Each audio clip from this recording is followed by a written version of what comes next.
अभिप्रेरणा की एक्स और वाई विचारधारा का प्रतिपादन लेखक और मनोवैज्ञानिक डगलस मैकग्रेगर ने अपनी पुस्तक ह्यूमन साइड ऑफ एंटरप्राइजेज में किया था। इस विचारधारा में मैकग्रेगर ने मानव अभिवृत्तियों एवं व्यवहार के संबंध में परस्पर दो विरोधी विचारधाराएं प्रस्तुत की है। उन्होंने कहा है कि कार्यशील व्यक्तियों की कार्य के प्रति उनकी धारणा के आधार पर एक्स और वाई विचारधारा समूह के रूप में वर्गीकृत करके किया गया है।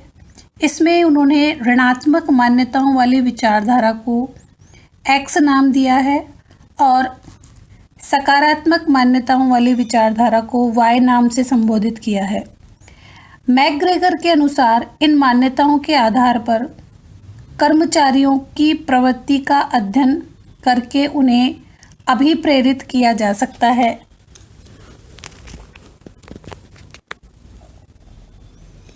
प्रोफेसर ओची ने जब दोनों कंपनियों के प्रबंध का अध्ययन किया और शोध किया तो उन्होंने एक जो चीज़ सबसे ज़्यादा उनको जापानी प्रबंध की अच्छी लगी थी, उन्होंने इस पुस्तक में उसका जिक्र किया है। उन्होंने बताया कि जापानी प्रबंध का जो मूल आधार है वह है विश्वास, मर्मज्ञता और आत्मीयता। यानी कि ये तीन चीज़ें जो हैं वो जापानी प्रबंध में अभिप्रेरक घटक मानी गई हैं। यानी कि जो तीनों तत्व बताए गए हैं, विश्वास, मर्मज्ञता और आत्मीयता, जापान के प्रबंध के अभिप्रेरक घटक माने गए हैं और इन्हीं के आधार पर उन्होंने अपनी कंपनियों में एक अभिप्रेरणा की व्यवस्था की गई है। यानी कि जापानी प्रबंध जो कि अमेरिकन प्रबंध से भी ज़्यादा श्रेष्ठ माना गया है, उसका कारण उन्होंने बताया कि ये तीन तत्व हैं जो इस प्रकार से उनको ज़्यादा अच्छा, बेहतर बनाते हैं। एक्स विचारधारा। एक्स विचारधारा कर्मचारियों के प्रति नकारात्मक और निराशाजनक दृष्टिकोण प्रस्तुत करती है। यह विचारधारा परंपरागत अवधारणा पर आधारित है और इसके कारण मनुष्य को नियंत्रित रखने पर इसमें बल दिया जाता है। इस विचारधारा की प्रमुख मान्यता कर्मचारियों के संबंध में इस प्रकार है। उनके अनुसार एक औसत कर्मचारी स्वभाव से आलसी होता है और वह कम से कम काम करना चाहता है, अर्थात काम को बोझ समझता है और उससे बचना चाहता है। दूसरा उनका जो एक विचारधारा है, मान्यता है कि ये लोग उत्तरदायित्व से दूर रहना पसंद करते हैं। तीसरी बात उन्होंने कही है कि ये परिवर्तनों का विरोध करते हैं और परंपरागत विधियों से ही कार्य करना चाहते हैं। चौथी बात उन्होंने कही है कि सामान्यतः ये महत्वाकांक्षी भी नहीं होते हैं और सृजनशीलता का अभाव इनमें पाया जाता है। पांचवी बात उन्होंने कही है कि ये आत्म केंद्रित होते हैं या स्वार्थी होते हैं। इनका संगठन या संस्था से किसी भी प्रकार का लगाव नहीं होता है। छठी बात इन्होंने कही है कि इनको कार्य करवाने के लिए दंड, भय या प्रताड़ना का सहारा लिया जाता है। और सातवीं बात उन्होंने कही है कि ये कर्मचारी आर्थिक और वित्तीय लाभों के लिए ही काम करते हैं। अर्थात एक्स विचारधारा की मान्यता को अगर हम माने तो इसमें कर्मचारियों के प्रति नकारात्मक रवैया अपनाया जाता है। वाई विचारधारा। वाई विचारधारा एक्स विचारधारा के बिल्कुल विपरीत है। इसमें मानवीय संसाधनों के प्रति सकारात्मक रवैया प्रस्तुत किया है। यह कार्य वातावरण में सकारात्मक एवं उत्तरदायित्वपूर्ण भूमिकाओं को प्रमुख आधार मानती है। इस विचारधारा में कर्मचारियों के संबंध में निम्न मान्यता बताई गई है। पहली मान्यता दी गई है कि कर्मचारी कार्य को स्वाभाविक और सहज क्रिया मानते हैं। यानी कि वह कार्य को अपना एक बहुत ही इजी वे में करते हैं और उनको लगता है कि ये कार्य उनके लिए ही बना है या वो उसी कार्य के लिए बने हैं। दूसरी बात उन्होंने बताई कि ये विधियाँ जो है वह नवीन विधियों का और परिवर्तनों का स्वागत करते हैं और उनको अपनाना भी चाहते हैं। तीसरी बात उन्होंने कही कि इस प्रकार के कर्मचारी जो होते हैं वो महत्वाकांक्षी होते हैं और उत्तरदायित्व को स्वीकार करते हैं। चौथी बात उन्होंने कही है कि ये कर्मचारी कल्पनाशील एवं सृजनशील होते हैं, संगठन के लिए बहुत ही उपयोगी होते हैं, लाभदायक होते हैं। पांचवी बात उन्होंने कही है कि यह है स्व प्रेरित और स्वनियंत्रित होते हैं, यानी कि काम के लिए उन्हें किसी भी प्रकार की प्रताड़ना तो बहुत दूर की बात है, यानी कि उन्हें किसी भी प्रकार का दंड का भय नहीं दिखाना पड़ता। वह स्वनियंत्रित और स्व प्रेरित होकर काम करते हैं। कर्मचारी अपनी क्षमता और योग्यता का अधिकतम सदुपयोग करना चाहते हैं, यानी कि संगठन में इस प्रकार के कर्मचारी अपना 100% देकर काम करते हैं। ये केवल आधारभूत आवश्यकताओं की पूर्ति हेतु काम नहीं करते, अपितु स्वाभिमान एवं आत्मविश्वास हेतु भी काम करते हैं।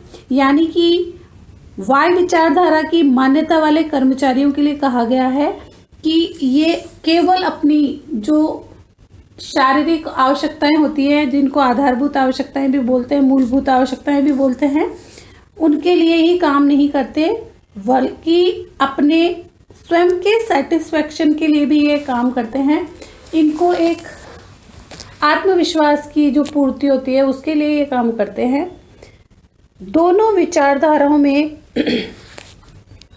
जो मनोवैज्ञानिक हैं वो ये बात बताना चाहते हैं कि अभिप्रेरणा के लिए अगर संगठन में इन विचारधाराओं को अपनाकर अभिप्रेरित किया जाए तो एक्स विचारधारा में नेगेटिविटी के साथ काम किया जाता है, यानी कि कर्मचारियों के प्रति एक नकारात्मक जो रवैया है उसे अपनाकर काम में लिया जाता है और उसी के अनुसार मोटिवेट किया जाता है।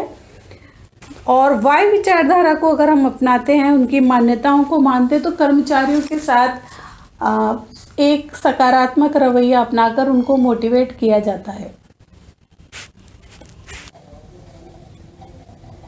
विलियम ओची की जेड विचारधारा। अभिप्रेरणा की इस विचारधारा का प्रतिपादन अमेरिकी प्रबंधशास्त्री प्रोफेसर विलियम जी ओची ने किया है। इन्होंने अपनी जो थ्योरी लिखी है जेड थ्योरी, इसका जो उन्होंने सबसे पहले एक पुस्तक में लिखा था, इन्होंने उस पुस्तक का नाम था how American business can meet the Japanese challenge. ये जो पुस्तक लिखी थी, यह पुस्तक 1981 में प्रकाशित हुई थी और इसमें उन्होंने इस विचारधारा का वर्णन किया था। ओची ने अमेरिकी और जापान की कई बड़ी बड़ी कंपनियों को आपस में तुलनात्मक अध्ययन करके, शोध कार्य करके एक निष्कर्ष प्राप्त किया था और उस निष्कर्ष के आधार पर उन्होंने इस जेड विचारधारा को प्रस्तुत किया था। जेड विचारधारा जापानी और अमेरिकी प्रबंध की तुलना पर आधारित है और इसमें जापानी तथा अमेरिकी कंपनियों की अच्छाइयों को शामिल किया है।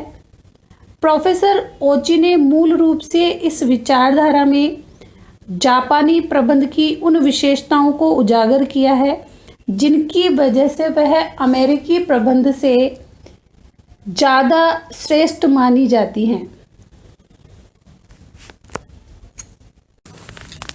जापानी प्रबंध के जो अभिप्रेरक घटक हैं उनमें उन्होंने 3 चीज़ें बताई, उसके बाद में हम इन बातों पर विचार करेंगे। उन्होंने बताई कि सबसे पहली बात कि आजीवन रोजगार योजना। प्रोफेसर ओची जब कहते हैं कि कर्मचारियों को जीवन पर्यंत रोजगार दिया जाना चाहिए, और जहाँ तक जापानी संस्थानों की बात है, उनका मानना है कि एक बार चयन करने के पश्चात मंदी काल में भी कंपनियां किसी भी कर्मचारी की छुट्टी या जबरन छुट्टी पर उनको नहीं भेजती है। चाहे संस्था घाटा उठाकर भी अपने कर्मचारियों को बनाए रखती है, इसीलिए उनको विश्वास या मर्मज्ञता का एक उनका जो एक मोटो जो है वो लेके चलते हैं, वो अपना पूरा करते हैं। दूसरी बात उन्होंने कही मंद गति से मूल्यांकन और पदोन्नति। ओची कहते हैं कि जापानी प्रबंधक ये मानते हैं कि उत्पादकता किसी एक व्यक्ति की देन नहीं होकर सामूहिक प्रयासों का परिणाम होती है। अतः किसी भी व्यक्ति की व्यक्तिगत उपलब्धि को आधार न मानकर उसकी पदोन्नति न करे, और पदोन्नति का जो आधार है वो सामूहिक होना चाहिए। वह किसी भी कार्य समूह को किसी प्रकार अभिप्रेरित करता है। और यहाँ पे उल्लेखनीय है कि प्रोफेसर ओची ने लंबवत पदोन्नति के स्थान पर समानांतर पदोन्नति को एक आधार माना है। जापानी प्रबंधक सामान्यतः किसी व्यक्ति को रोजगार से हटाते नहीं हैं। तीसरी बात उन्होंने कही है जीवन वृत्ति पथ। जापान में प्रबंधकों की विशेषज्ञता पर अधिक बल नहीं दिया जाता। यह धारा मानती है कि कर्मचारियों की जीवन वृत्ति पथ का निर्धारण गैर विशिष्टीकृत आधार पर होना चाहिए। जापान में यह प्रयास रहता है कि प्रबंधक समस्त विभागों के कार्यों को समझे। इस हेतु कार्य परिवर्तन की नीति बनाई जाती है। और चौथी बात उन्होंने कही है मानवीयता पर बल। इस विचारधारा से यह स्पष्ट होता है कि प्रबंधकों को कर्मचारियों पर पूर्ण ध्यान देना चाहिए और कर्मचारियों का ध्यान केवल कार्य स्थल तक ही सीमित न रहकर उनके घर परिवार और उसकी रुचियों, महत्वाकांक्षाओं आदि को ध्यान में रखकर करना चाहिए। पांचवी बात उन्होंने कही है सामूहिक निर्णय। इस विचारधारा में इस तथ्य पर जोर दिया जाता है कि संस्था के कर्मचारियों को निर्णय में भागीदार बनाना चाहिए और इसके लिए निर्णय लेते समय संस्था में कर्मचारियों से परामर्श किया जाना चाहिए, उनसे सुझाव मांगे जाने चाहिए। छठी बात उन्होंने कही है कि मानव संसाधन विकास, यानी कि प्रत्येक मानव में कोई ना कोई एक प्रतिभा छुपी हुई होती है, तो अपने कर्मचारियों के विकास हेतु कई योजनाओं का निर्माण करना चाहिए। उनकी छिपी हुई प्रतिभाओं को, क्षमताओं को पहचान कर आगे लाना चाहिए। अनौपचारिक नियंत्रण। जेड विचारधारा में संस्था के कर्मचारियों के साथ अनौपचारिक संबंधों का निर्माण करके उन पर अनौपचारिक रूप से नियंत्रण के तरीकों को अपनाना चाहिए। अब इतनी बातें जब हम पढ़ चुके हैं तो इन बातों से ये स्पष्ट होता है कि जेड विचारधारा जो है अभिप्रेरणा का एक नया दृष्टिकोण है और इस नए दृष्टिकोण को जो मूल तत्व है वो ये है कि पारस्परिक विश्वास और स्नेह है और सहयोग भी है।